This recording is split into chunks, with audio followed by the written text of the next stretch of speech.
Welcome back. I'm Alfred Lamont Weber, and today, once again, a great privilege. We're taking a visit to Venus, which is, I think, the great privilege of all earthling humans to have happen. And we have two earthling humans here, one of which has spent a determinate amount of time on Venus, Raymond Keller, a Venus scholar and Venus visitor and Venus contactee, and Robert Potter, a Venus contactee and a Venus ambassador, both of you actually are Venus ambassadors, who's holding a conference with Venusians later on in August, I believe, that we'll find out more about.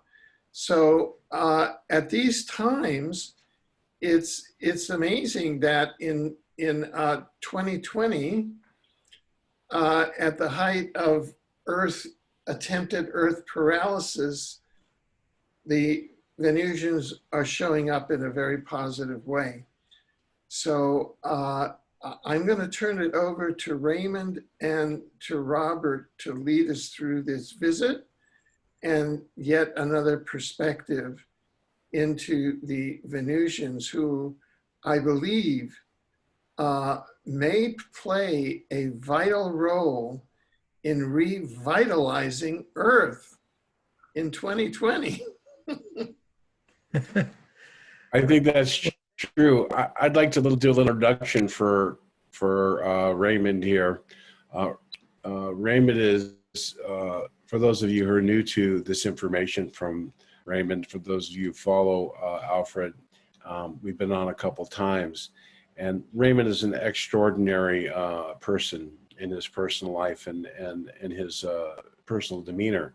And what we've been doing lately, we've been really, and I think for me, this has been a big thing. It's already been well established in Raymond's personality. But for me, it's been about recently, since my experience in observing with the videos and being able to kind of like prove I've had a contact, the fact that they allowed this was kind of, I think I might have mentioned this before, anticlimactic in the sense that they're very much like us.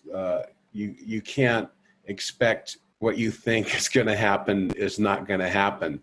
And we want to move away from the emphasis on space shoots and spaceships, and to focus more on the culture and the influence of positive spiritual mentoring that could take place if mankind can achieve a certain level of peace and meet certain prerequisites for open contact.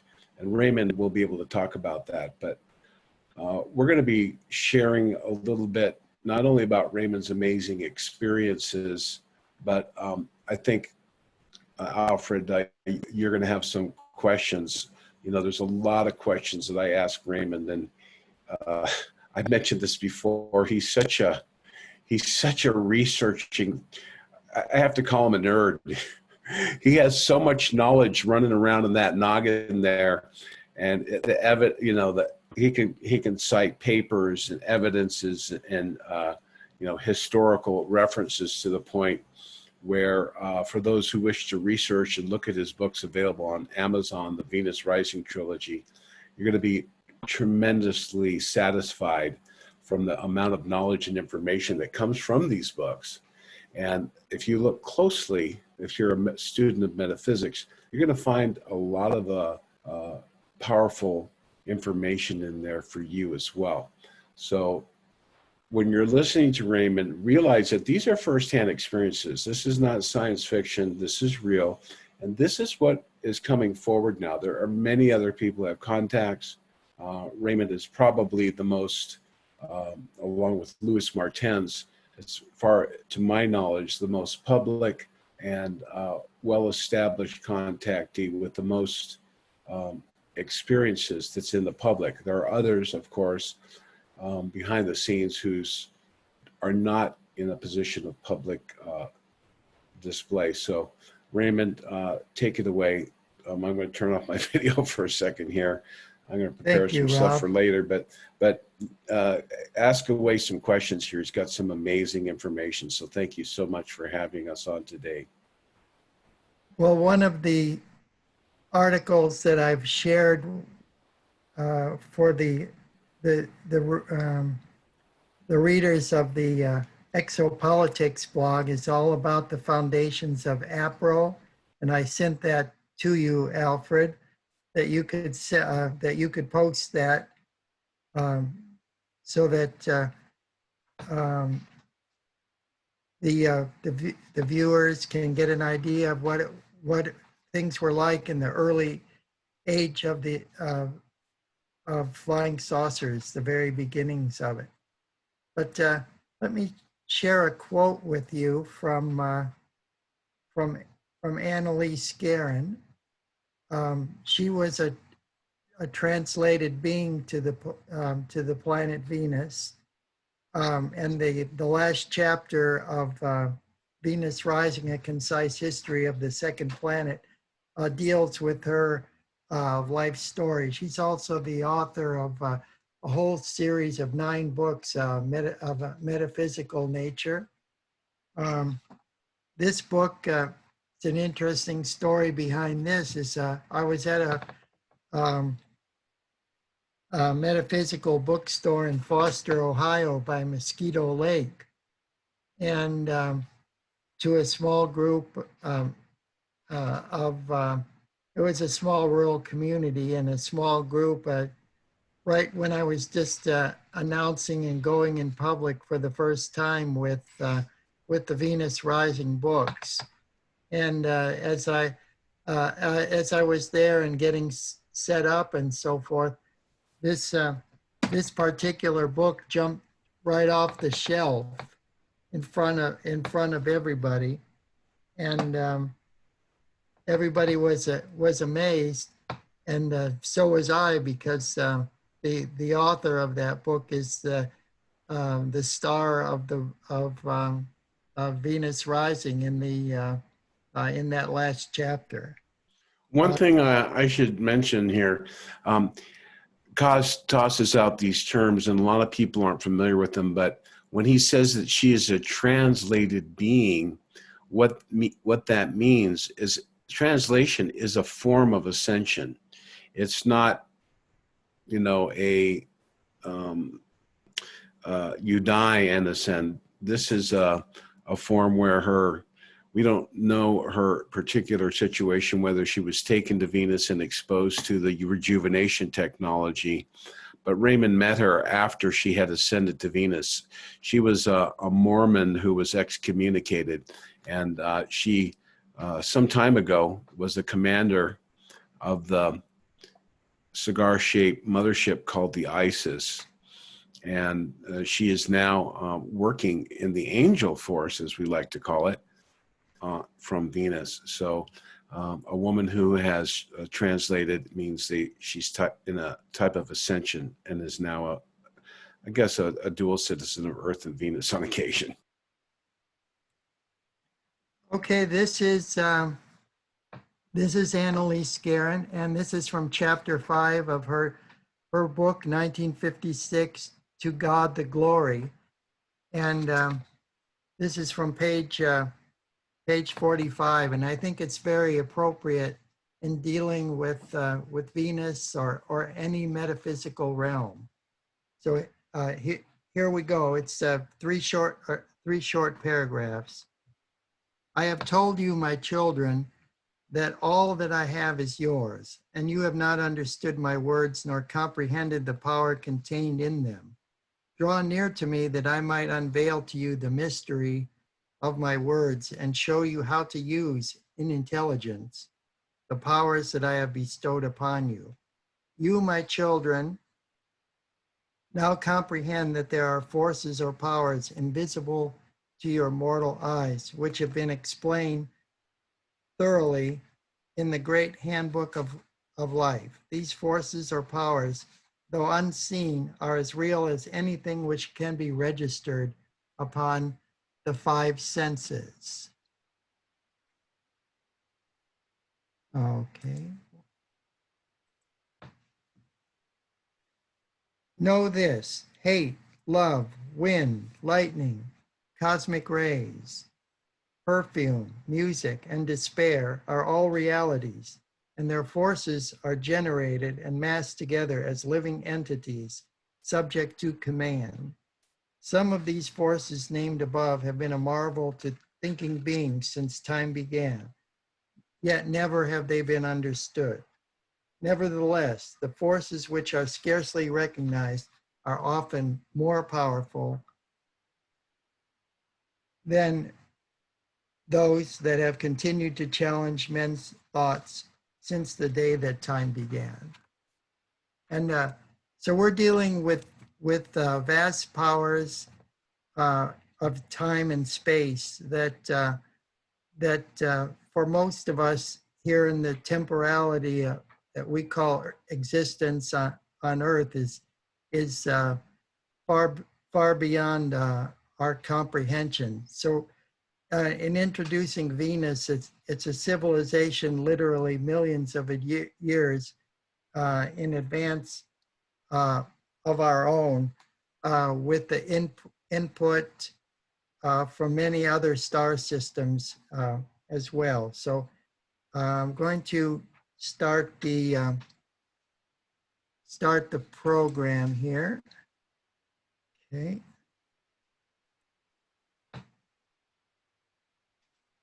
And Venus rising. Okay. Let's see.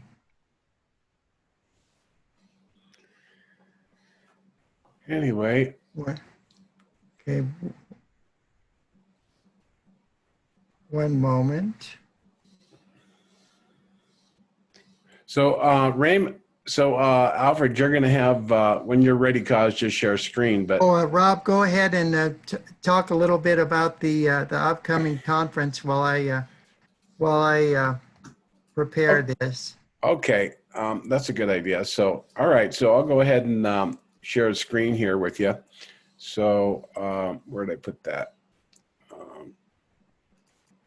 Here we go. Should pull this up here. So this is the summer conference we're having here. We have a great lineup of speakers. Of course, the always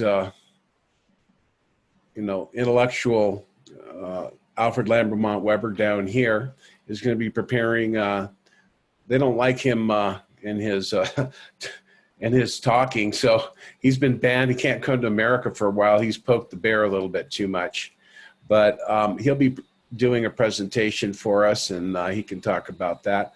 There's a gentleman from Mexico. We call him John Recorder. He wants to remain anonymous, but he's having a large number of videos, and Alfred actually interviewed him. And somehow Raymond was calling me on Skype there. But we have Brad and Casey Wallace, who will be recording the event.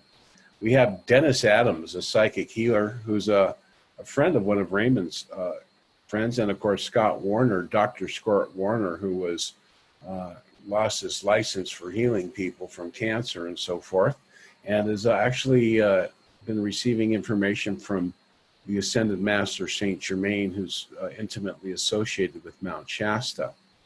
We have Brad Olson, and he'll be there. He's an archaeologist. We'll be sharing some interesting information. Tracy Ash will not be able to make it. She is in England, and she'll be doing a pre-recorded conversation. I have an MC friend named Shambhala, Lorian Fenton from MUFON. Of course, George Filer.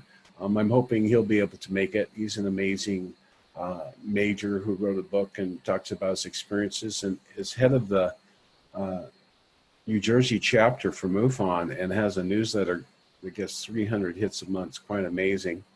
And we have a special guest named Gavin Hukasane, and he is a Qigong master. He's very adept, and he's going to teach us about life force and what the Venusians call vitricity. the consciousness energy of the prana and the ki in our body. Jamie Liu is a sound healer and a psychic. Brooks Agnew, quite the intellectual researcher and attempting to be an intrepid inner earth explorer. And Sarah Adams, who will be giving some healing lessons for those people who come for her. And of course, Raymond. And then Louis Mostojo, Fernando Martens, one of the most profound and experienced spiritual contactees from South America since the age of 13. So there's Omnek, the woman here. And this is on Eventbrite. And we have 1 to 5 day tickets. Now, Alfred has a link, folks. On my site, you do not get a discount. But if you will please click on the link from Alfred, you will get a discount to this conference. All the information is here. You're going to be able to see the location, lodging, the campgrounds, directions, bed and breakfast, Airbnb, airports. I've done this a lot of times, and there's lots of places you can stay. It's an incredible location here. And actually, we're offering a free ticket. If you're getting an Airbnb and you'd like to host a speaker, that can happen. I'm going to take you right down to the pictures here, because we got some cool pictures going on here. Are you almost ready, Kaz? Yes, I am. Okay, so here we have the promise revealed. This is Jamie Liu. She's a local Mount Shasta resident. And there's the famous Dr. Raymond Andrew Keller with his friend, Commander Aura Rains. And she has been serving the earth for 300 years. There is Omnek, the woman who came from Venus, literally lowered her vibration, as all Venusians do, to come here. But she came from the 5th dimension, what we would call the astral plane. And here she's showing that the Venusian hand kind of looks like a flame. The fingers kind of curve inward. This is Louis Mostojo. He's got his arm around me there down in Peru. We take these trips. There's a beautiful Sarah Adams. This is Gavin, an incredibly charismatic individual with a tremendous amount of knowledge at the age of 24. And there, of course, I am with the commander. There's Brooks Agnew.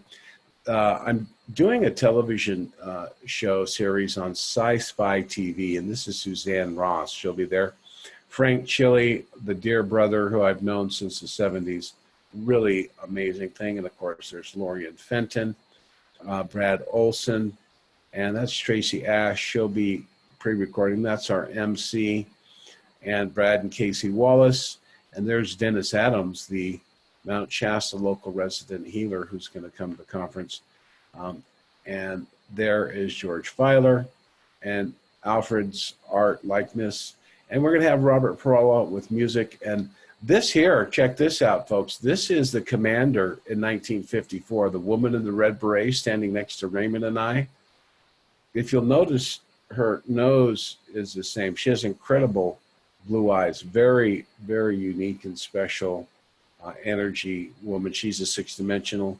Here are the 2 women that appeared at the behest of the Queen when Raymond did his first 2 books. We've talked about them. And again, they're wearing their official raspberry berets, like the girl who met Prince came and he wrote a song called Raspberry Beret, and he changed his name from Prince to a symbol, which is actually one of the Venusian symbols. It's a combination of Mars and Venus symbol with a little bit of a stylized wing on the Venus aspect of that symbol. Louis Martens confirms that and has revealed that. And here, of course, is the tremendous Dr. Valiant Thor, who was with Dr. Frank Strange's. I met him in Utah many years ago. Looks exactly the same. This is Louis' property down there, some of my pyramid stuff, but we've had these groups before. This is just one picture from John Recorder. That's one of our conferences that we had here with Laura Eisenhower. She can't make it this year, but we have a lot of orbs come when we do our outdoor events. That's Laura in the back there. And this is a previous one, but I think I had Yeah, okay, this is a cloud ship that appeared over Mount Shasta like a month ago or something. So we got a lot of extraterrestrial activity here on the mountain. It's one of my new products, and I think I got, there's Aura Rains, and this is, I think, this is Sphericon from Venus, and this is Ramu from Mars. And I have two pictures of Commander Rains, and there's a famous Ventla or Venusian scout ship that George Adamski took a photo, and there's Raymond's friend, who is now the resident queen of Venus, and I think that's it. So I'm going to stop sharing screen and turn. I now return your television sets back to Raymond. Okay. Well, here we go with the program. I think it should work this time. Okay. And there we go. Okay, is it up there? Oh yeah, it's up, Cos. Oh, okay. Good job. A tour of Venus. And this was based on a presentation that Rob and I did in the People's Republic of China last year. Okay, and oops. Okay, this is me, the author of the international award-winning Venus Rising book series.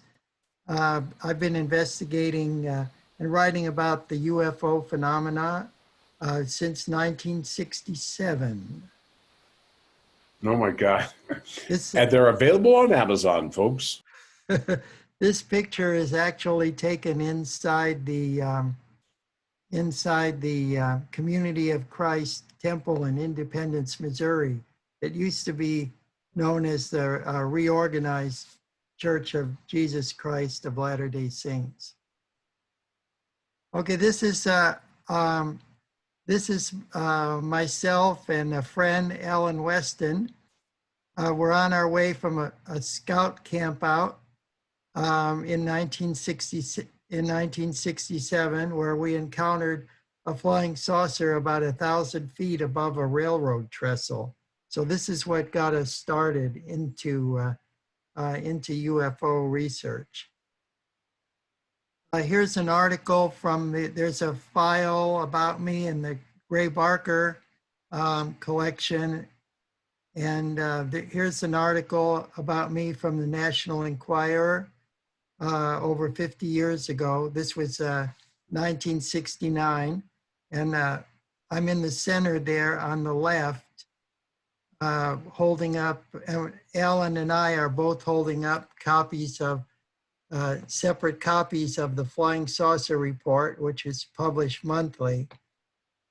And with the help of UFO Club, the Cleveland Ufology Project, Raymond and myself, that's myself and Alan, wrote articles about flying saucer sightings for local newspapers, the Bedford Times Register and the Maple Heights Press, both in Cuyahoga County in Ohio, and also published a Flying Saucer Report magazine, monthly magazine. So we quickly gained international recognition following a report on our activities in the pages of the National Enquirer, a prominent tabloid periodical. And later on in life, I do a lot of research and even co-author a book with Andy Reese, who was the psychic correspondent and one of the UFO writers for the Weekly World News. So I read many books by contactees, individuals claiming to have met extraterrestrial visitors to Earth, and came to believe in the veracity of their accounts. Here's a photo of Venusian Orthon with George Adamski of Palomar Gardens, California. This painting was by Mr. Gay Betts and was unveiled at the Skyline Lodge on the 7th and 8th of August, 1954, at a conference with Truman Bethurum, Daniel Fry, and George Adamski as presenters. So I served in both the United States Navy and the United States Army, and I've lived and worked in 45 different countries in both the military and civilian capacity. So everywhere I go, I'm on the trail of the flying saucers. I've got a bachelor's degree in world history, a master's degree in Latin American history with an emphasis on magic realism, and a doctoral degree in African history, specializing in the African diaspora in the Sur del Lago region of Venezuela. I was a Basque Sea Captain, Juan de Churio, who brought a contingent of Mbangala warriors from Angola over to the Sur del Lago Maracaibo in Venezuela in the year 1722. So to be a successful teacher, I believe that you must have an unquenchable love for both the subject and your students. Through various levels of contact with Venusians, I've acquired an unquenchable love for Venus, the goddess, and the planet. Venus Rising books provide a comprehensive history of the second planet. And there's going to be 2 more books that'll be coming out very soon.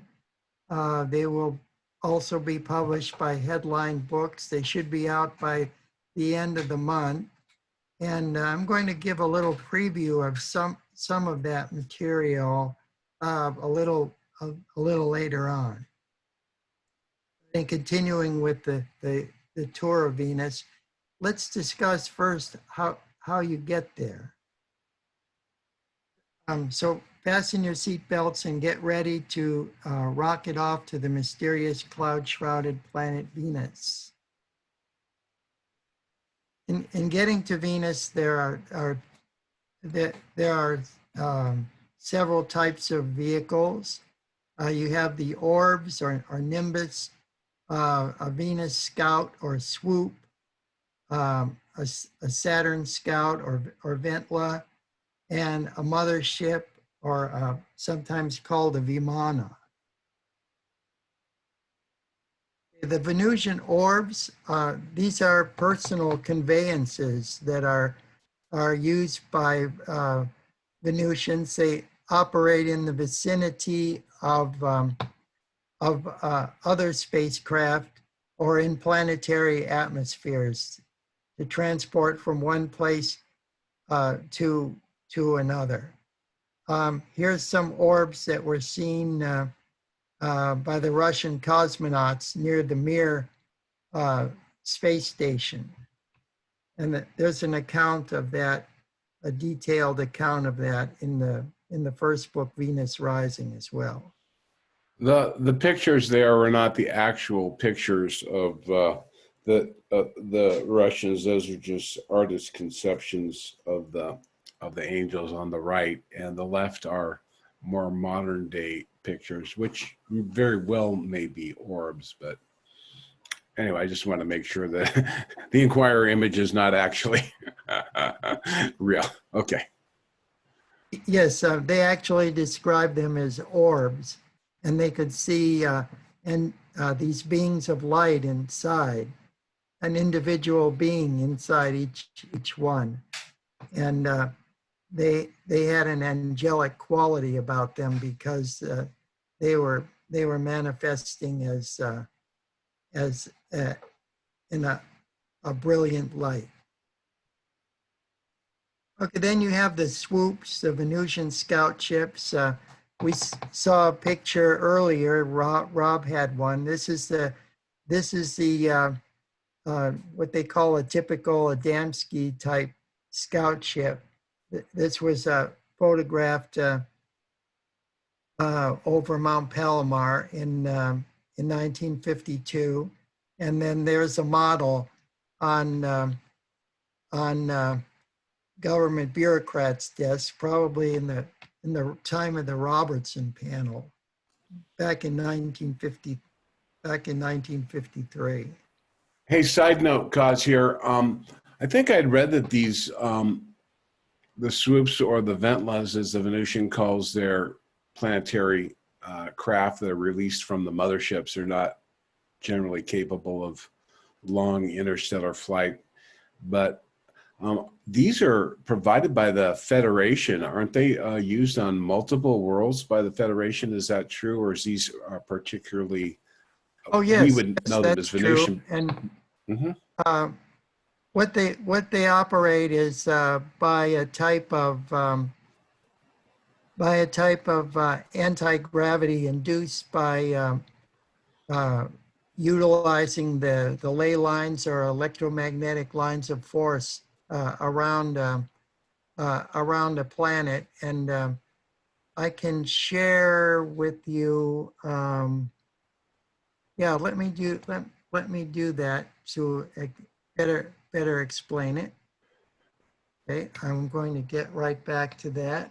And So, Kaz, these pathways that they travel on actually are kind of like highways. So they kind of come into certain locations, which are kind of their favorite places to appear, and then they travel along kind of regular pathways, and the government knows about it and doesn't obviously can't mess with them too much. I've never heard of a Venusian being shot down, except for in the very beginning of the radar, which interfered with their ships.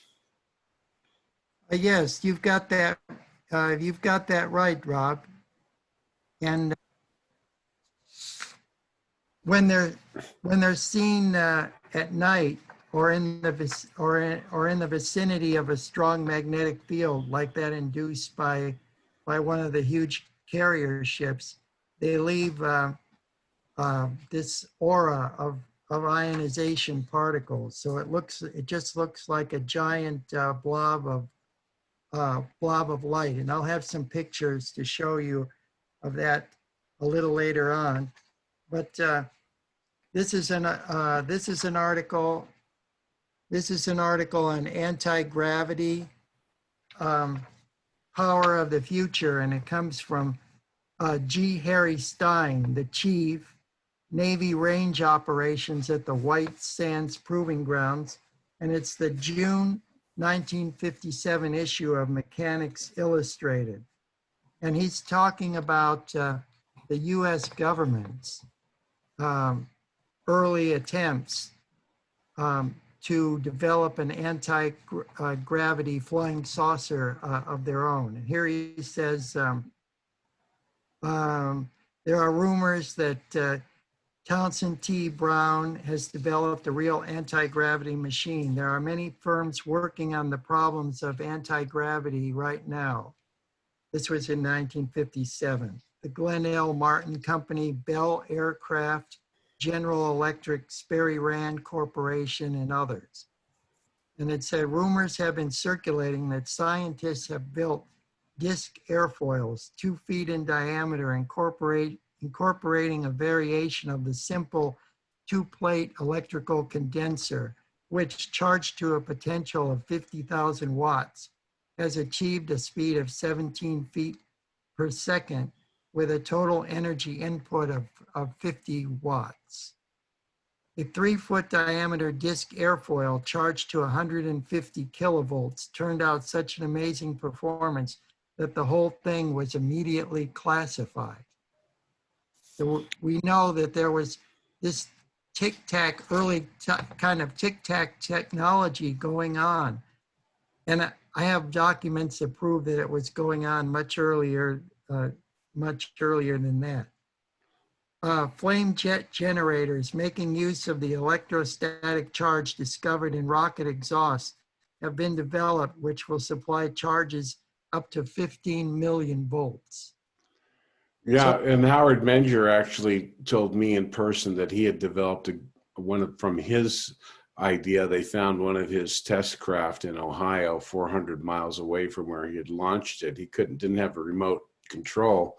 But the government created one in 1951, and in 52, they built a drone. Then they built a man-sized one. They tested it remotely. Then the scientists got in, went up to 50,000 feet, came down, and they sent Howard home and said thank you. And so they've had that ship since 1952, and we're still driving around in cars. So, all right, Cosmo, I'll let you. I didn't mean to detract you there. Oh, no, Let's no, get back that's to very, Venus. that's very apropos. Right now, I'm working with a group in the British Isles that's developing a spacesuit based on the anti-gravity principles incorporated into Otis Carr's flying saucer from the 1950s. But yeah, I have papers from the Gravity Research Foundation of New Boston in New Hampshire, all kind of technical and journal articles from 1948, 1952, 1953, 1955, including a series of articles. This is like this here is. This was the Herald Tribune, New York, in November. A whole week they did nothing but run articles on anti-gravity. Here's Conquest of Gravity, aim of top scientists in US. And then this is all during the Eisenhower administration. And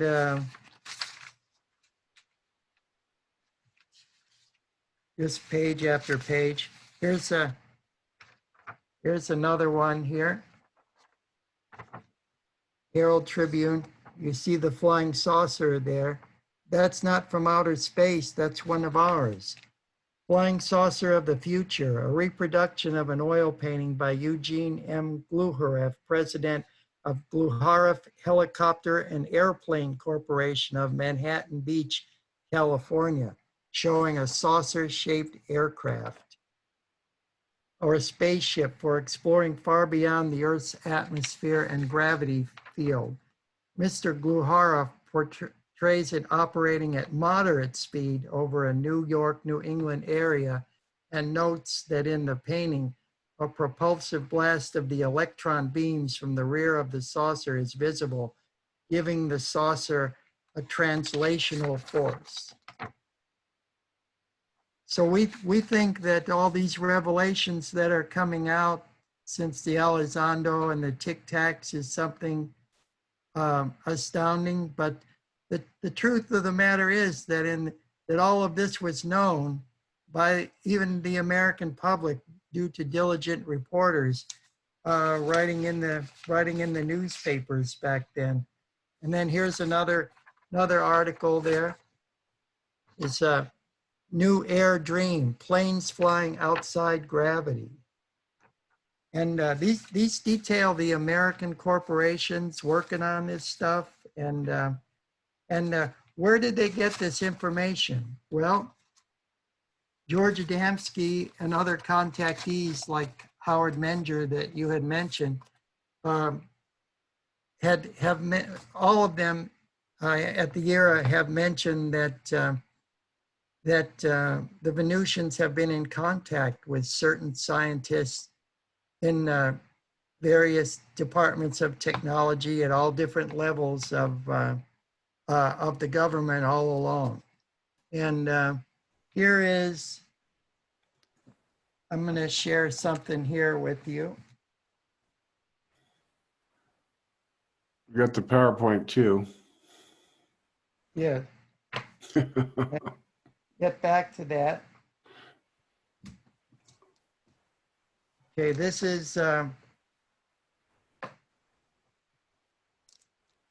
lot of work was done and is still being done at the Naval Observatory in Washington, D.C.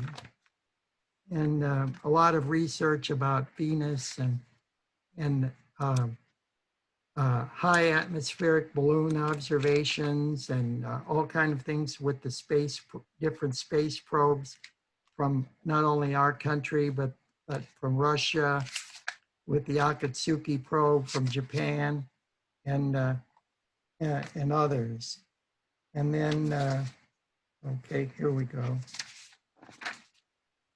Okay, this is the Chicago Sun-Times. and June 5th, 1956.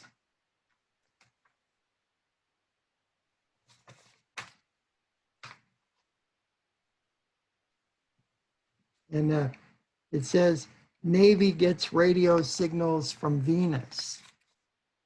And that was the front page news.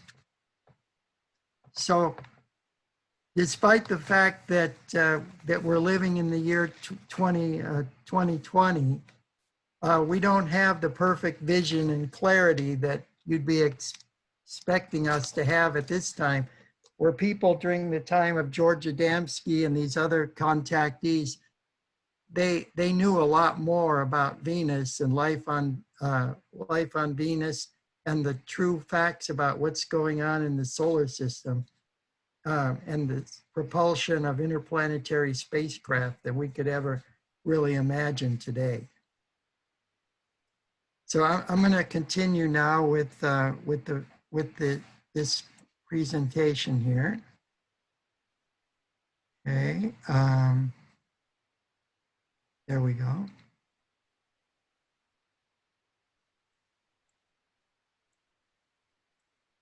Okay, the picture back up. Nope. Is the picture back up, Rob? Well, you've got swoops, Venusian scout ships. Oh, okay, very, very good. Yeah, that's it. Okay. Huh. Okay, then the next one is the Ventlas, or the Saturn-class Venusian patrol craft. While the Scouts are about 50 feet in diameter, the Ventlas are 99 feet in diameter.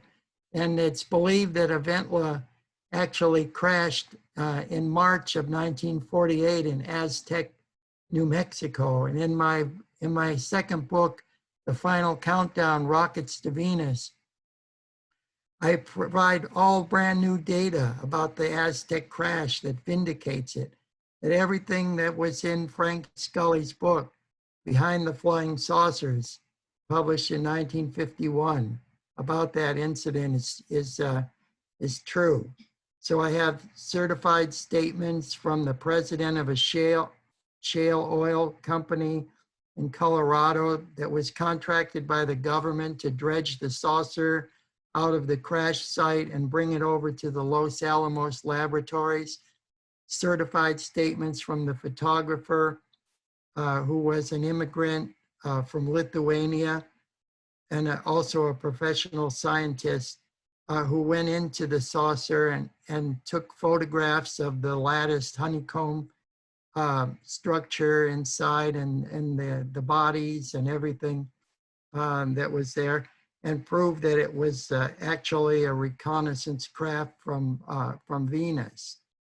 Then here you see a Ventla with, on the left, this is over a giant rock, and this particular Ventla has an ionization flux screen to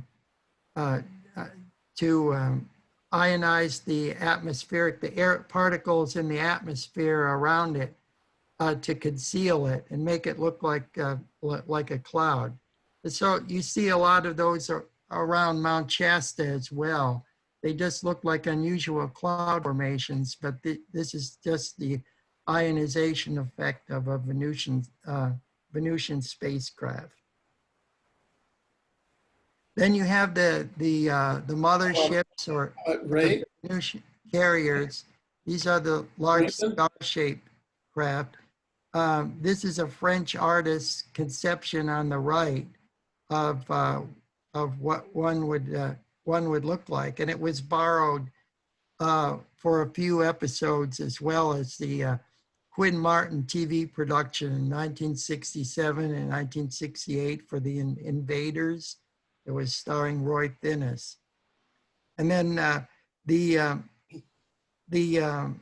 diagram of what a Venusian mothership looks like on the inside, it could hold up to 24 24 scouts or 12 Ventlas. It is a schematic diagram there. Raymond? Yes. Yeah, on the prior slide, could you explain to us that scene on the right-hand image? Oh, okay. Yes, the right-hand image is an artist's conception of a Venusian mother ship. No, this is on the prior slide. Oh, the prior one. Okay. Yeah. Yeah, that's just Raymond loves his pop cultural references, probably from some sci-fi book about War of the Worlds, you know, taking out the invaders or something like that.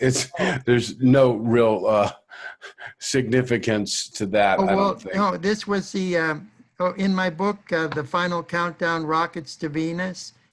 This is from the photograph on the right is a painting that was made for Frank Scully based on the police patrolmen and Air Force personnel and that were up there on the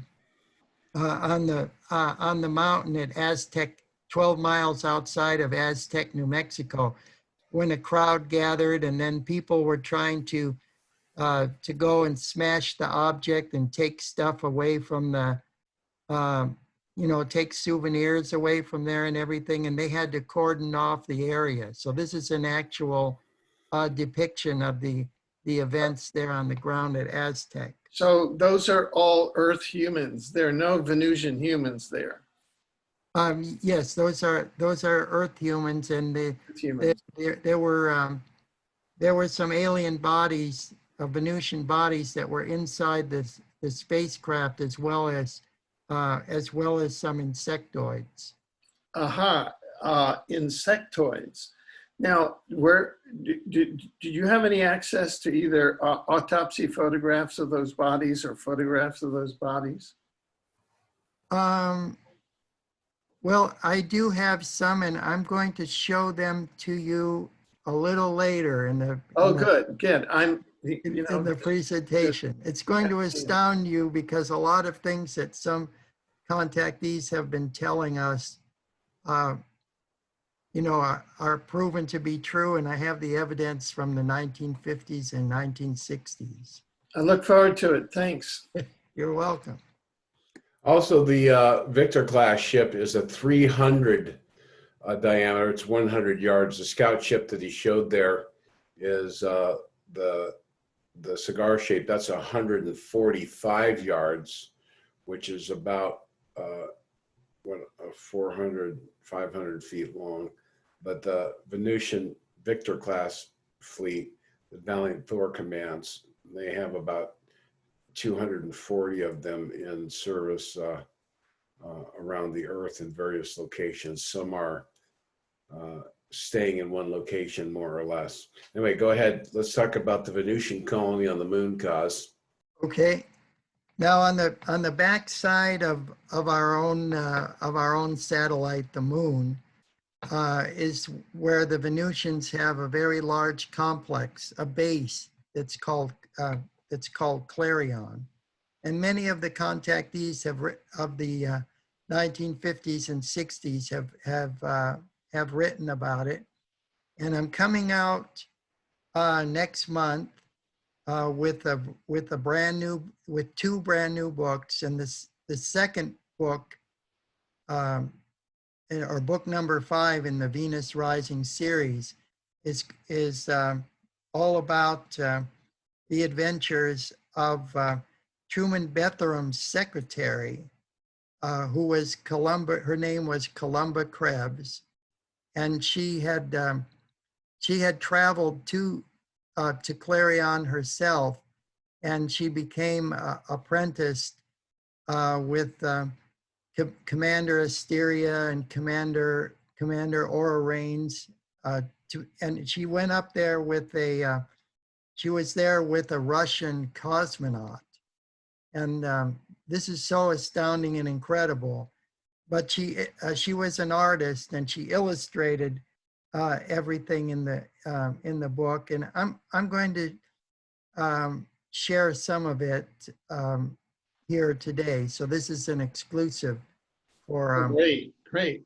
Could Yeah, I? her name on Earth was actually Annabelle Krebs. She took the name Lady Columba after she translated and became a dual citizen. She was the blonde woman wearing the red beret with a girl from India.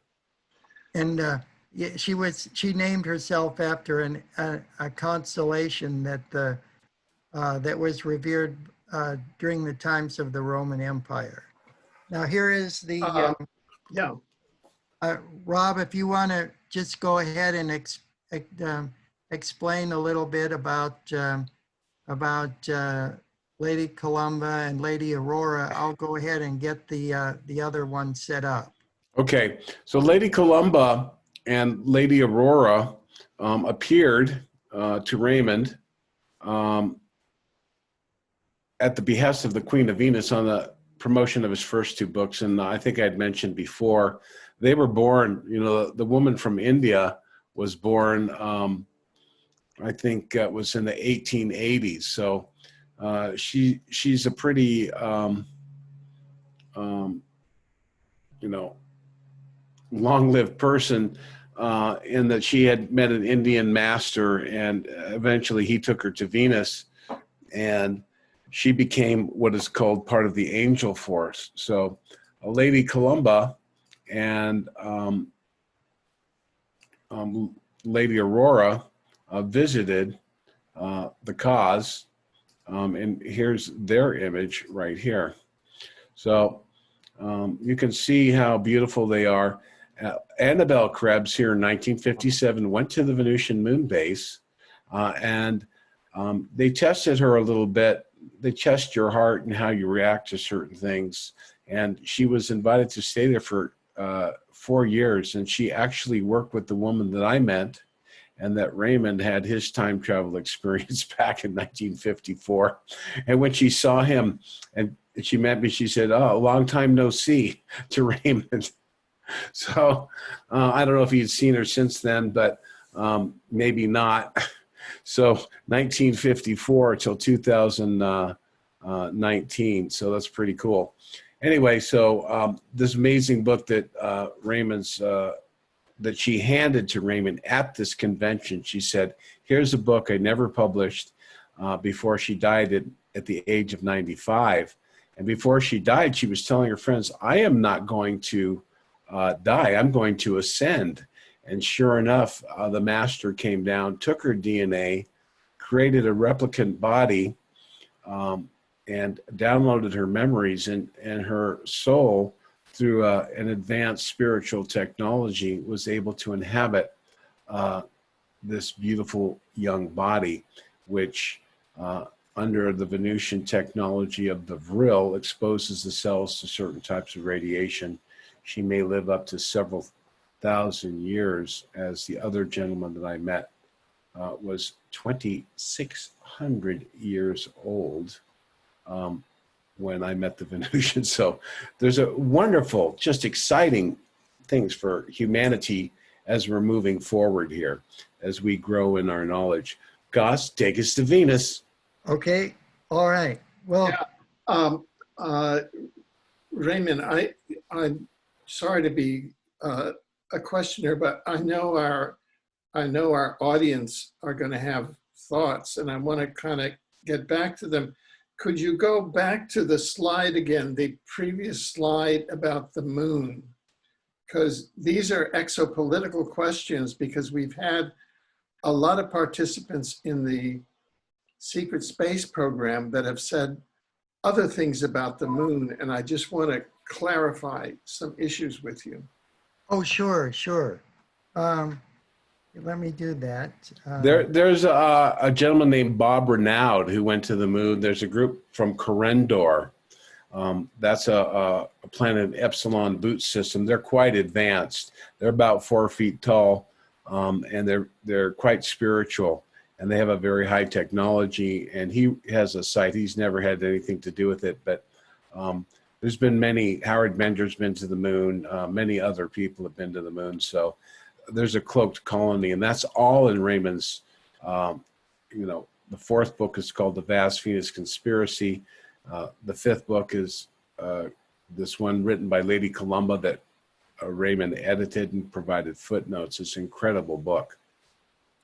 Now, in the Right. very next book, I include a series of chapters all about the moon, and it's based on a lot of research and work that was done by the space writer Otto Binder. Right, right. Now, And this is a very important question to a large segment of our audience, okay? And it has to do with the secret space program. It has to do with what's called the Saturn Moon Matrix. And it has to do with the Moon, Mars, Earth circuit of the secret space program. Now, individuals who have been on our program who claim to be members of the secret space program, that is, they are on the secret space program that patrol the solar system, okay, say that the following, and I just want to see how this puzzle all fits together, and say the following. Number one, that the moon is an artificial satellite. Number two, that they use the moon. This is a Earth-based secret. One of them is called Solar Warden. They use the moon as an intermediate base for operations to patrol the solar system and to service in Earth industrial bases in the solar system, principally on Mars, of the Matrix. These are kind of the reptilian guys. And what they say is that the moon is under the control of the reptilians, and you basically have to make contracts with the reptilians to use the moon, which they have done in the secret space program. I'm going to say that information is false on certain levels, but I'll let Raymond address this as well. And I'm going to actually read what Alon, the security chief, who was in contact with Dan Fry, George Adamski, Dr. Frank Strange's Raymond Keller, and many others, as a primary security chief for all Venusians on the moon. So the moon is controlled by the Venusians. It is their territory. They're the ones that are managing it in conjunction with allied federation groups. So it's an embassy of sorts. A long time ago, there may have been small reptilian or Earth-based Nazi forces there, but they're no longer there. There may be a solar warden on the moon. It's going to be on the front side, and it's going to be very limited in its scope of activity. Raymond can talk about it, but they confirmed that it is a natural satellite. Raymond, why don't you talk about it? I'm going to pull up what Alon specifically says. Go ahead, Kaz. Oh yes. Much of the moon has been noted due to geomagnetic anomalies known as mascons or mass concentrations, distortions of energy noted by astronauts as they're circling the moon, as they're in orbit about the moon, and there are underground complexes all throughout the moon, and even photographs of platforms in the bottoms of craters. There are frozen lakes. There's a very large one at the south pole of the moon. It's as large as the island of Puerto Rico. The moon is used as a staging base for our spacecraft on the front side, and plans are to develop it even further, but we're only allowed to develop on the front side of the moon, not the back side of the moon, because that's the Confederation of Planets. There's an alliance of 51 solar systems and 601 planets that controlled the back side of the moon. The capital city and complex is moon-based Clarion. So I'm going to read, I did ask them about Corey Goode. From meeting Corey, I believe that his story, has some truth. His experience is very limited in his view of what he's had due to his particular position there. But it says, this is from Milan, and I can share this part. It says, we share an awareness of Corey Goode and attest that he has experienced some contact with non-alive beings. There are interdimensional beings similar to the blue avians that Corey Goode has described in his presentations. And he says also that your moon is a way station for interplanetary spacecraft, but is under the purview of Abahar, or the Venusians, and Commander Rains. Preparations are ongoing for the eventual arrival of Terrans on the moon and Mars. Colonialization of the far side of the moon and certain locations on Mars will be restricted. That's all I'm permitted to say at this time. We decline to comment further on Corey Goode's reliability.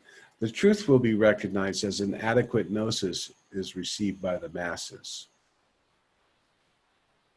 Right, right. Well, these are very important questions. Now, just to clear up, the final issue is what's called the Saturn-Moon matrix, which was publicly first initiated by the researcher David Icke. However, there are, Gurdjieff talked about it in the metaphysical area. That is in the afterlife or interlife, there's a forced reincarnation cycle here, kind of a prison planet. And according to the Saturn Moon matrix, Earth humans are in a psychological matrix, which they're in now. For example, it's the matrix that's controlling pandemic 2020, which emanates from Saturn through heavy mind control technology, which is then amplified from the moon, which is, again, it's the negative controlling planet.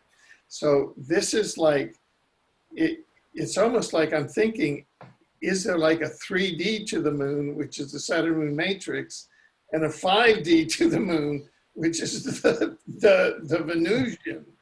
Because it sounds like you've got opposite sides going, both claiming the moon, who are opposite in intent. I'm going to clear this up a little bit, because I've been listening to ghosts and the Pleiadians, who are generally positive and work with there's different Federation groups. Now, the people from Tagata and the planet Era, that particular section of the Pleiades, there's 250 stars, not just the Seven Sisters. So there's a wide variety. And the Venusian Federation does comprise planets within Arcturus system, Epsilon Boots, the Pleiades, the Taurus cloud, all that. So there's wide varieties of viewpoints, and whether they're more mental or emotional, and differing viewpoints on how to handle the Earth. From what Gosia and other sources I've read have indicated that some of these wars that were taking place, because we're on the fringes, they kind of corralled some of these reptilian negative beings here on the Earth about 30,000 years ago. And they did supposedly, and I'm not sure, I'm going to ask this in the next series of questions to the Venusians so we can get more real upfront face-to-face information, not channeled speculation or rumor. But that'll be revealed at my conference. I'll be releasing a new series of questions that I'm going to be asking. But they supposedly put a 3D kind of matrix on the moon, and the reptilians that were here, they wanted to keep them here, so they're not going out. They're kind of imprisoning them. The reptilians are imprisoned here, and they are seeking to keep humanity, the surface population, in the 3D, because that will that creates their parasitic relationship. So in reality, there's no matrix, nothing that can stop the mighty I am presence and the Christ consciousness of the soul. Now, as far as forced reincarnation, it doesn't sound right to me, but these are coming from other sources. So I'm very interested. I'm open-minded. I wouldn't say anything. Raymond, could you please comment on any reptilian negative hostile agendas originating from Saturn or the moon, or reptilian presence on the moon in the current era, or this technology of the 3D matrix that is boosted in some way through the moon, from your knowledge and information? Oh, sure. Well, I could generally speak to this subject.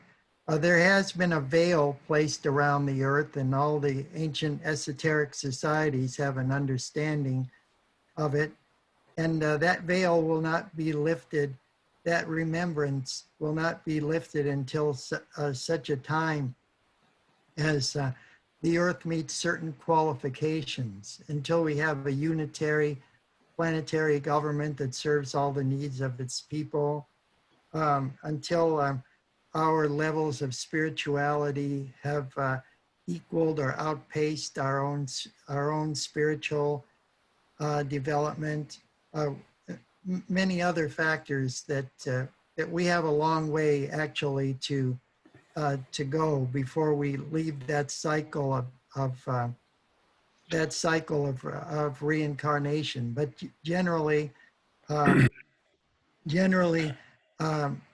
while we do have our home on other worlds, many of us, it's not until about the 12th or 13th incarnation that they're actually ready to ascend and go back to the stars from whence we came.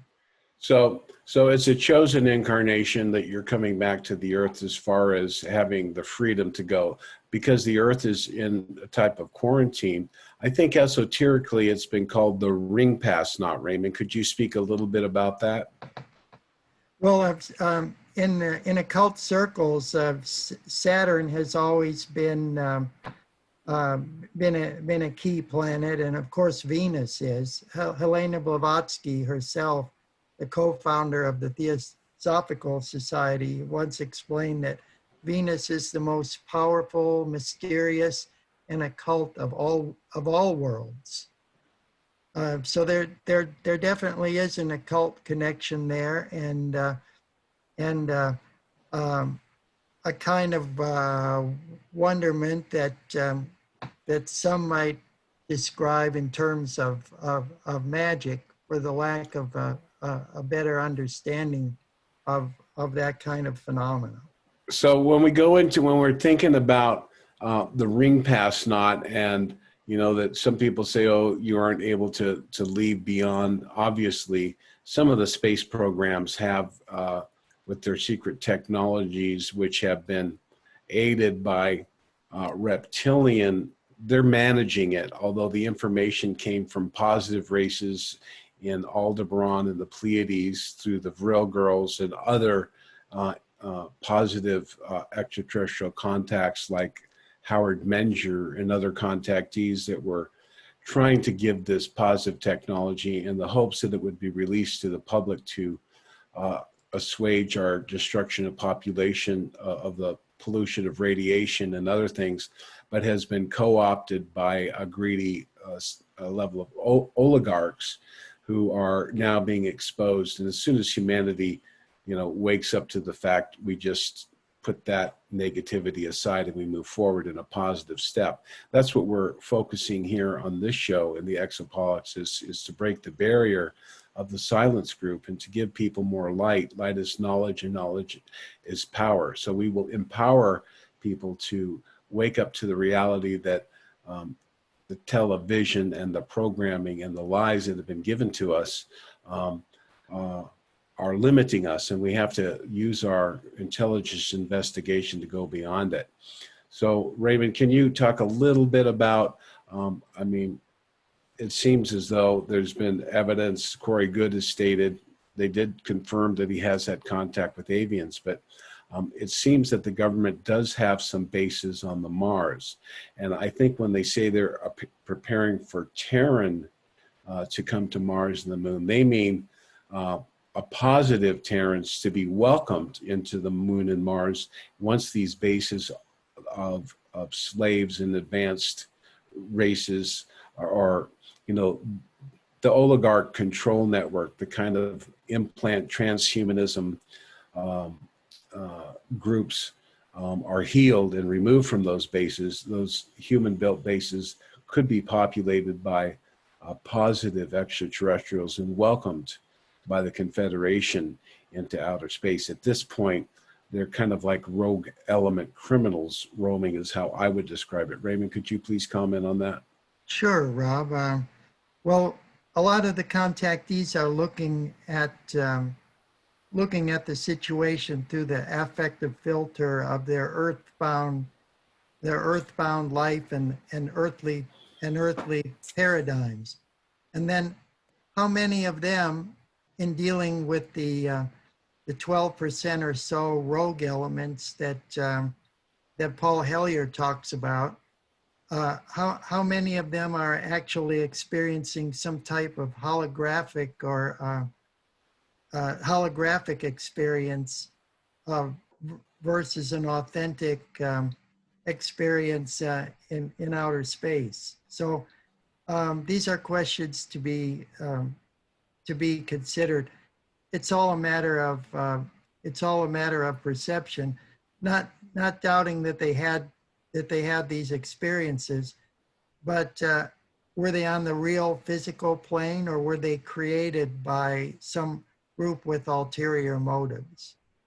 Wow. So I'm sorry, Alfred, I'm very curious with Raymond's knowledge too. So, so are you saying that some of these extraterrestrial or government-based space programs are going for holographic rides and are not really on Mars, and some of these space jump rooms and stuff? I mean, Andrew Basago character as an honest and sincere person who Alfred has worked with claims to have jumped room to Mars with Obama and you know, a lot of advanced technology, and he seems to indicate that they were actually on Mars. Is it possible they were there in a limited way, or were you saying that's a possibility, or I'm just saying it's a possibility. Okay. I mean, you could be teleported to the Siberian tundra, and how would you know? How would you know what it was? If I told you it was Mars, that's probably what you'd think it is. Well, I just want to, since Raymond has not had the opportunity to view our Mars Anomaly Research Society forensic evidence from Mars, and there's an annual meeting coming up, and I'm the chairman of the advisory committee of that. And I've interviewed up to 20 Mars visitors of the bases and have viewed a lot of the evidence for multiple years, and am convinced that there is a presence on Mars. I mean, we have photographic evidence of matrix-controlled factories on Mars that were photographed from the satellites, and then their human slave labor population. We have further evidence of their agendas and how the slaves were brought there under false pretenses, and how the US Congress has even within the last 5 years passed legislation to protect the corporate owners of those factories, and how so we have a very, and one of my Yale classmates, Richard B. Cheney, the former vice president of the United States, whom as a judge on the Kuala Lumpur War Crimes Tribunal I found guilty of war crimes, was president of the Mars Colony Corporation. Now, what Andrew Mashago, to address your issue, Raymond, he and some of the other Mars jumpers testified as to the slots. The gray ETs have maintained slots, or what we call holographic, separate holographic kind of realities or semi-realities in orbit around Earth as training facilities for humans going out. And they took NASA astronauts and trained them in there, but that's separate from the Gray ET training program that developed the Mars Jump program and technology, and cooperatively set up the Mars Colony Corporation and the teleportation facilities, of I which believe that. there's ample things. So I really want to jump in and bring in that knowledge. What I thought was kind of a breakthrough moment in this program is that this network, EXOPOLITICS-TV, which is part of the World Good News Network, founded by Buckminster Fuller, going back to the 1980s,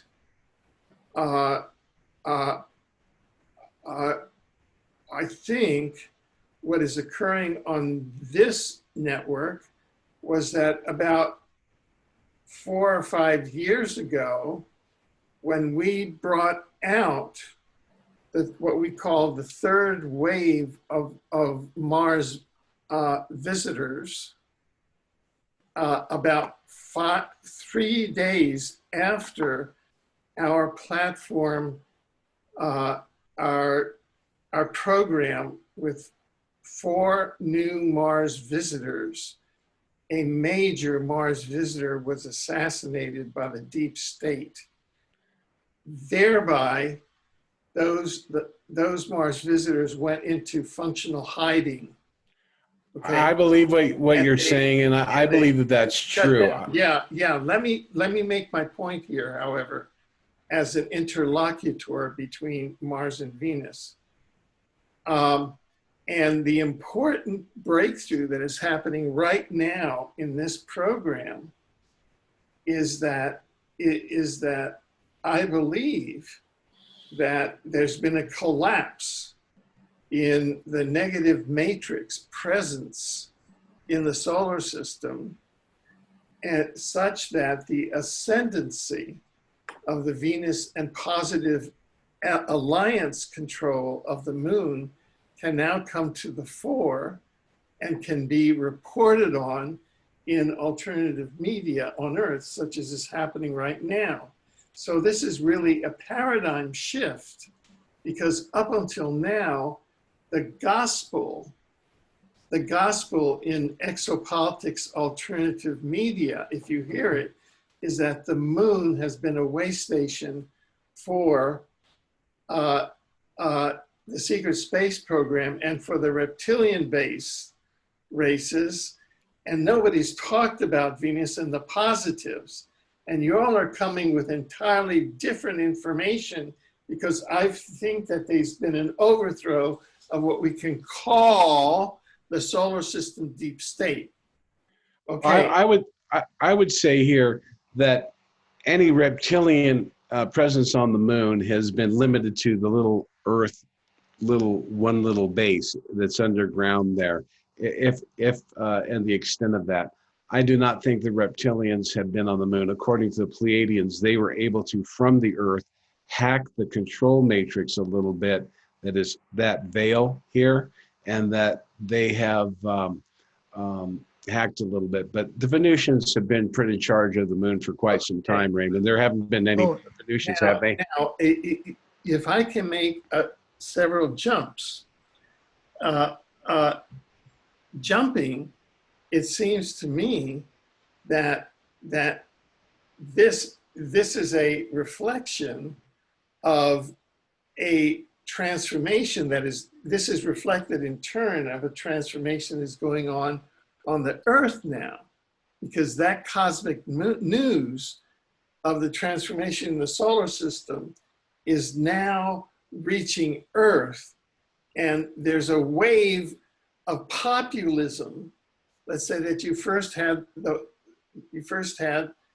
the assertion of Venusian and ally superiority on the moon, but then it became publicly known because here on Earth, there's been so much matrix misinformation that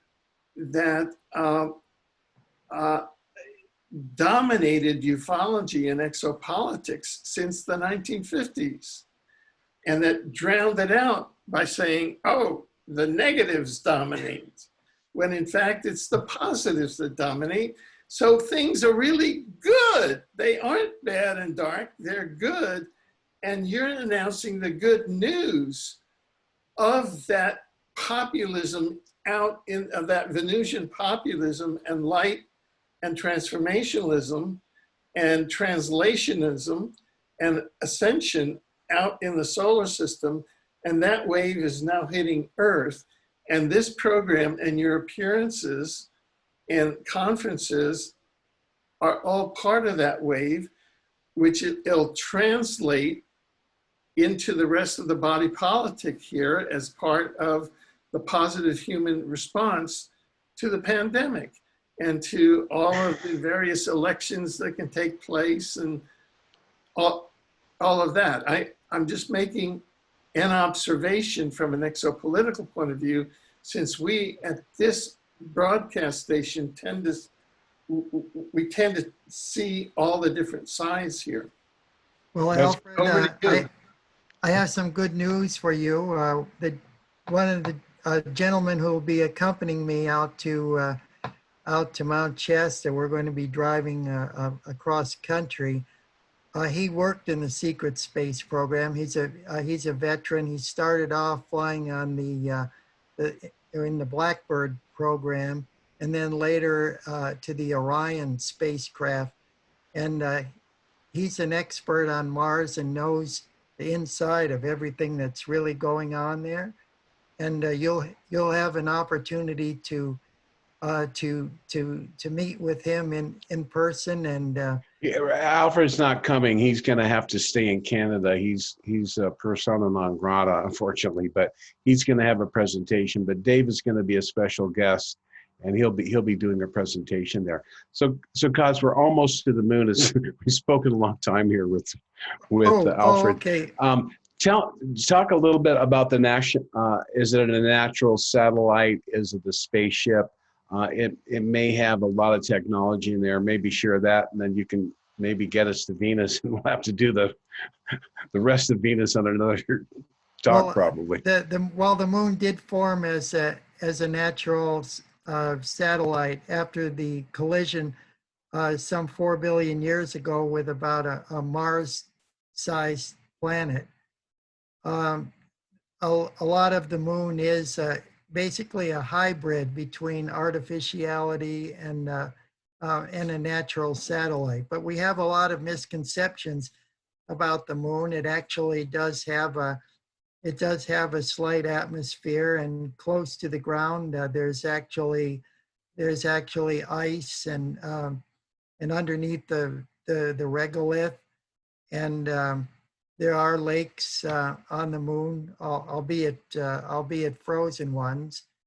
But there's so much about the moon that I reveal, and it's explored in my fourth and upcoming book, and that's The Vast Venus Conspiracy, all about the mysteries of the moon and Venus. And well, let me get back to that presentation and show you some of the things that are in that fifth Venus book, Lady Columba Venus Revelations. That'll be coming out soon here. Okay. Okay, is that picture up there? Yes. Oh, okay. This is a painting done by Columba Krebs. It's at the University of Arizona at Tucson's library in its Special Collections Department. She made this in 1966, and it basically illustrates one of the accounts in the Venus book about the regeneration station on the moon. So Lady Columba maintained that following her death, Venusians would transport her genetic essence or DNA to the Clarion base on the far side of the moon, where it would be reconstituted into a new body and reanimated with an infusion of her consciousness that had previously been downloaded into a special computer. And then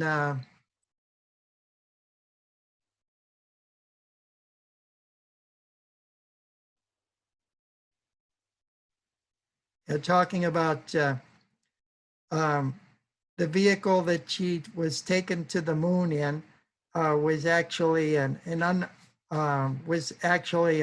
submersible object, and the extraterrestrials took her to the bottom of the ocean, where she stepped into a kind of electrical force field that kept all the water and the pressure out, and she was able to walk around unassisted on the bottom of the ocean floor. And there's all kind of amazing scientific information in these books as well.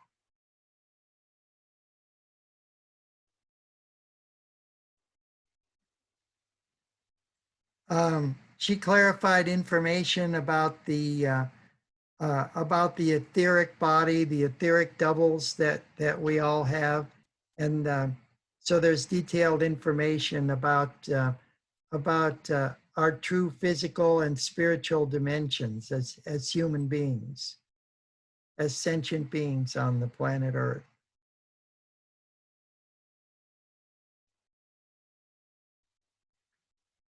Both the Soviet and American space pioneers expressed interest in militarizing the moon as a missile launch platform for nuclear strikes against each other. So Vorton informed Annabelle that the militarization of the moon by the space powers from Earth was a significant concern of the Venusians and other extraterrestrials.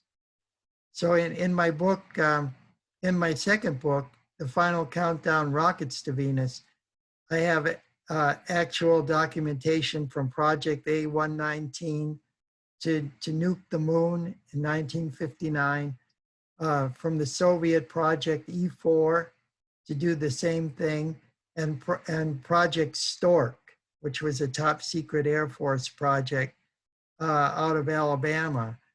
That one was to monitor Soviet activities in their search for extraterrestrial life on the moon, Mars, and Venus. So I have an actual copy of the Project Stork report.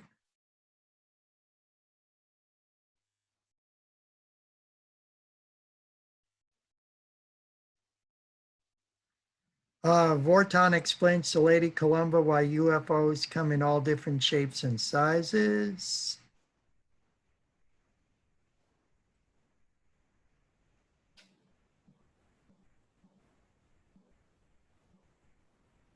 Okay, then she lived in California most of the time, and helped organize the spacecraft conventions, as well as was a secretary for Truman Bethurum, who was one of the original contactees, along with Dominic Lucchesi, with the space commander Aura Raines. And she said that the sign should say "Welcome, space people," because after all, Venus and the Confederation is a matriarchal society.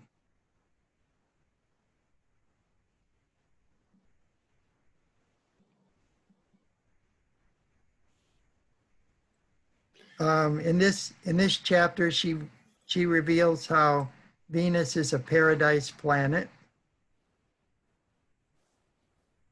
a utopian planet, as Rob would say. She writes extensively about life on Mars and alien missions on Mars. This is from American astronaut Buzz Aldrin. He believes that this monolith on the surface of Phobos, the other Martian moon being Deimos, but this monolith on the surface of Phobos was put there by an extraterrestrial civilization. So there's a lot about Mars in this new book as well.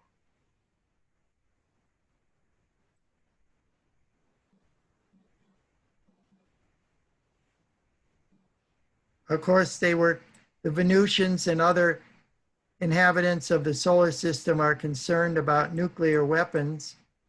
This is from the Sting, the jacket for the Sting Dream of the Turtles album, in their song, "I Hope the Russians Love Their Children Too." So nuclear proliferation is a big, major concern to the Confederation of Planets. Yeah, this is one of the things that we have to develop to achieve open contact to be really welcomed in there. We have to get rid of these criminals involved that are controlling our media and manipulating humanity. And humanity needs to throw off the yoke of oppression that's upon us and move forward.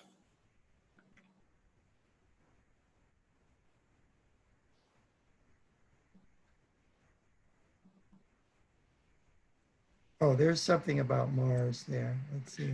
Yeah, the canals are real and they're artificially created, and they're basically for transport of goods between the various surface cities. Correct, Kaz?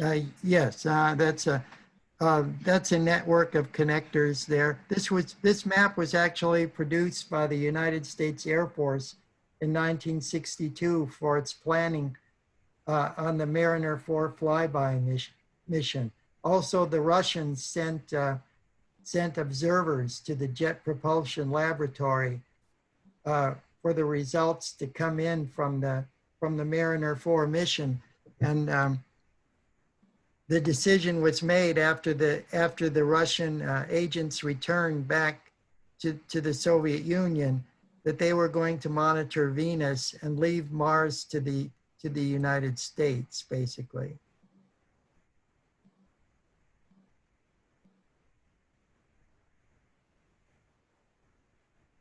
Oh. Yeah, there we go. Yeah, this is Apollo orbiters from the United States. Ranger probes, as well as Zond probes from the Soviet Union, have photographed a massive tower on the far side of the moon. This tower is over a mile in height and just extends directly up from the surface. It's an interstellar radio beacon, radio relay tower. That's what they use that for, huh, Kaz? Yes, that's right.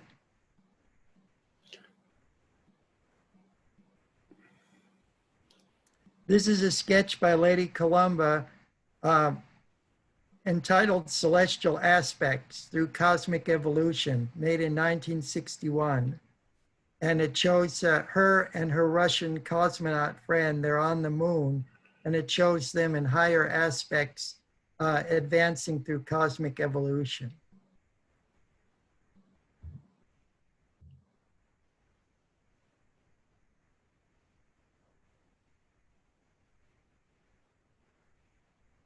Now, when Venusians began to first settle on the backside of the moon, establishing the Clarion colony there, their descendants who had remained on the moon by the fourth and fifth generation had a very light blue complexion. Those that have just moved there, by the time they've been there for a few years, they begin to lose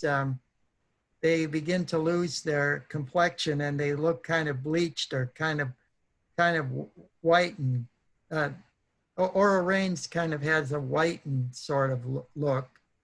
But in this depiction of the Hindu Lord Vishnu and the other blue people in the Hindu mythology, it might be indicative of the god's origin on the Venusian colony of the moon.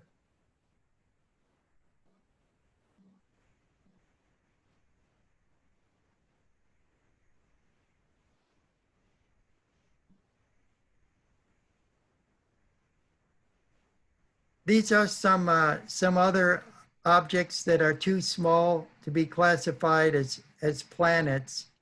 I don't agree with all of the consensus on that, especially with Pluto, since Pluto has 5 moons of its own,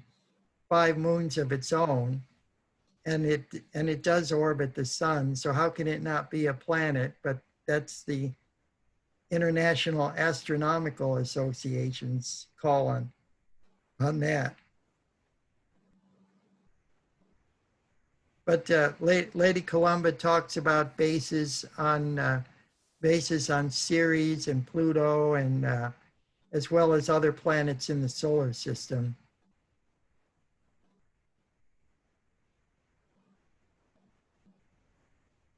Then there's a section in here about anti-gravity and anti-gravity belts.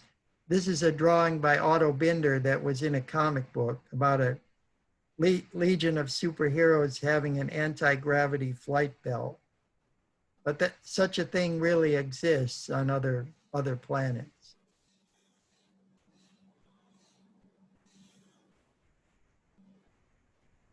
Okay, and oops. Yeah, let's see.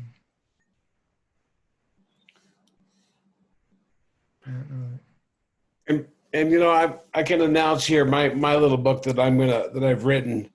I'm gonna offer that for sale. It's gonna have all the transcripts of the questions that I'm allowed to release, and I'll actually have the recording. It'll be on a link only. That's coming up in the future, so people can stay tuned to thepromiserevealed.com for that. When the new website goes up in 10 to 15 days. Here, Annabelle elaborates on the moon and Mercury, saying that they are hollow and serve as space colonies for advanced extraterrestrial civilizations.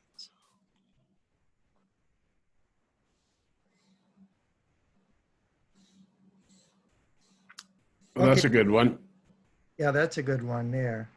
Yeah, zoom in on that, Cos. Okay. Let's see. There's a little thing in the lower right-hand corner that gives you a little farther down. It gives you a zoom ability. There you go. Oh, okay. Yeah. Mm. Oh.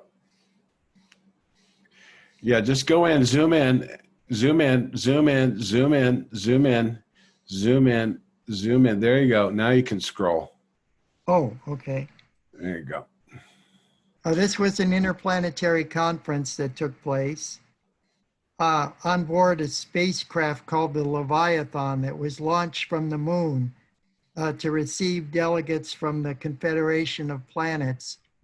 And you could see that Annabelle and Rowena were attendees, special invitees to this conference. Vorton introduces the first speaker, Commander Aura Reigns. She's at the left of the center speaker.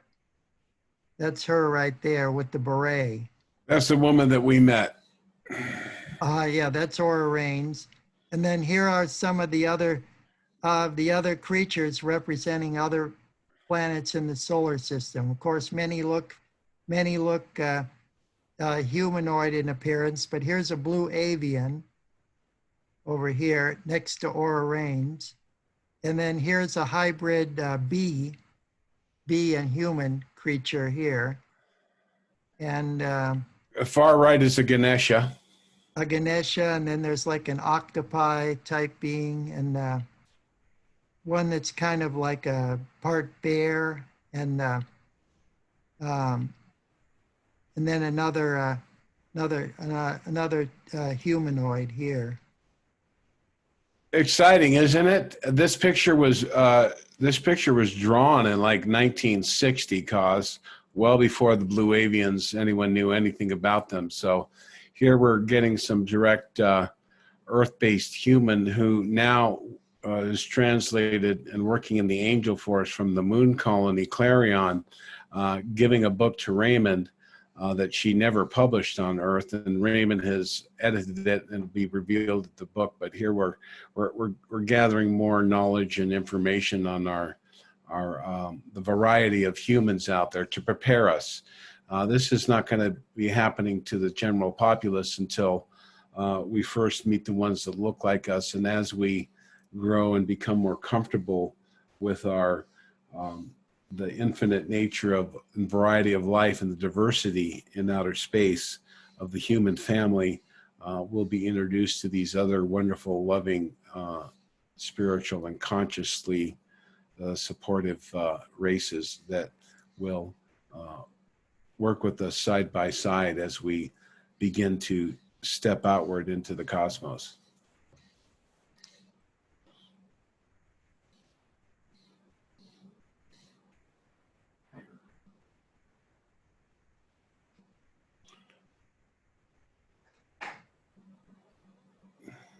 Okay, Commander Rains explained how conflicting political and military powers on a planet called Maldek blew their planet apart in a nuclear war, and wondered if we will be able to avoid the same tragic fate. So this was a planet. She explained that between the orbit of Mars and Jupiter, where the asteroid belt now stands, there once was a planet called Maldek about 5 times the size of the Earth. It was a super Earth, but that they reached a point in their technology as we have, and there was a warring fate between, there was a Cold War that existed between two superpowers with different political, religious, and socioeconomic ideologies. And so she was writing about this then because it was in the midst of the Cold War, and hoped that we would learn something from it. What was the time frame of that explosion, Gaz? That was the destruction of Maldek. That was literally I think maybe like maybe 500,000 years ago. I think Omnek has written a little bit about it in her own Venus trilogy. Yeah, that's congruent with, we interviewed the secretary who transcribed the channeling of the Law of One, and the Law of One stated that the war that transformed Maldek into the asteroid belt was 700,000 years ago, a reptilian-human nuclear war. And there was a similar reptilian-human nuclear war that destroyed Mars, or greatly damaged it, 705 million years ago. So we're getting congruence in these figures.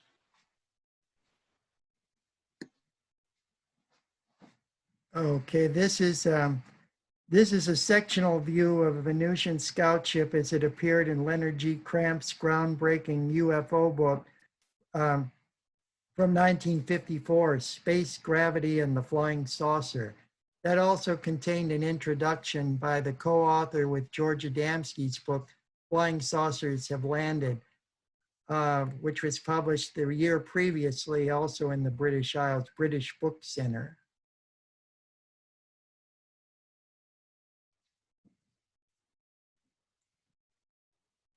Also, I wanted to announce here, but we're coming to the end of the show, I think, here, but I wanted to announce that on my new website, I'm going to have a little section. I'm not sure we'll call it the Postmen Deliver or something, but Raymond and I are going to answer questions, any questions that people have about Venus or Venusians. And in certain instances, we may share these questions directly with the Venusians and allow a dialogue to be created between the Venusians themselves to share some information. They're very reticent to speak too much on political things, but they're always here to help us understand the soul and the spiritual development. And they certainly aren't going to answer technological questions until we achieve a level of peace and respect for each other that such advanced technology can be used responsibly. Yeah, so just taking it, obviously we'd like to schedule a part 2 to this show. Is that okay, Raymond? Oh, yes, yes, there's much more Good. to, So maybe, this isn't even but a quarter of the way through, through good. the new book. So there's much more to. Oh, good. So maybe after we get off the air, if you could just stay a moment, we will schedule that. So how can viewers reach both you and Robert? And we'll be putting all of the information about the Venus conference in the description to this video and in the description of the article accompanying this. Well, the conference will be the best way to meet us and to come is to check that out. You can learn about the conference. My website will actually have a location. And of course, you'll be able to email me at my email address, rob@thepromiserevealed. That feature probably is not going to go up till probably around the time of the conference. That actually, that the cosmic postman comes. But Raymond's writing a series of books. I don't want to distract him too much with a lot of questions right now, but keep that in mind in the next couple of weeks and look for that on the new website. It'll be a blog feature. Right, and that's at thepromiserevealed.com. Yes, sir. Well, I certainly want to thank you both, and let me bring everybody up in here. And I certainly want to thank you, Mars visitor, both of you,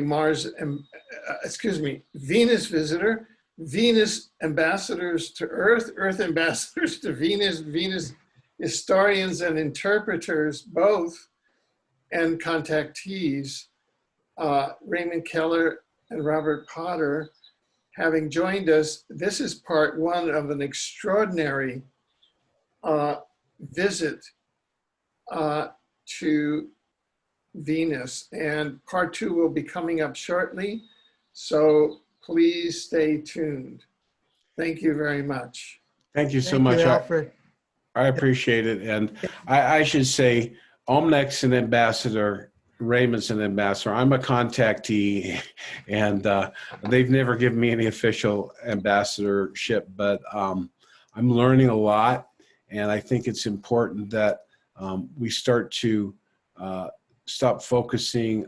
You know, the government stuff is good to know what they're doing and stuff, but just know that those programs will be eliminated and ended soon, and the people liberated, as will the people of Earth, as the vibration of the cosmos actually will be changing here. And for those who don't adjust to the frequency, you may literally find yourself with a heart attack on the other side of life. It doesn't mean that you're not going to be going on and continuing. Your soul is immortal. So it's a matter of vibrational attunement that the earth is going through.